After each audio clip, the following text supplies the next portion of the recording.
Hello sa inyong lahat. Kamusta po kayo? Be kind and compassionate. Maging mabait at maunawain.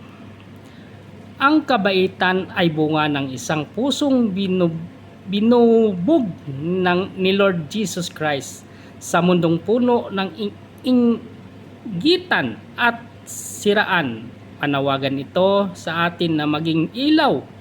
Hindi mahirap maging mabait kung tayo'y laging nagpapakumbaba.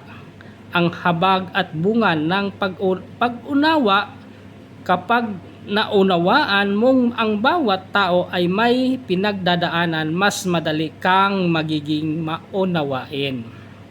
Ano ang sabi niya dito sa Ephesians chapter 4 verse 32?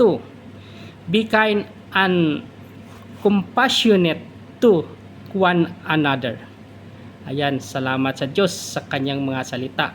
At ingat-ingat po lagi kung ano man ang ating ginagawa at ugaliin natin laging manalangin sa ating Poong May Kapal. At shout out pala sa ating mga viewers and followers. Sa inyong lahat, kamusta po kayo? Ingat po lagi kayo kung ano man ang inyong ginagawa. Ayan, God bless us all. Thank you for watching.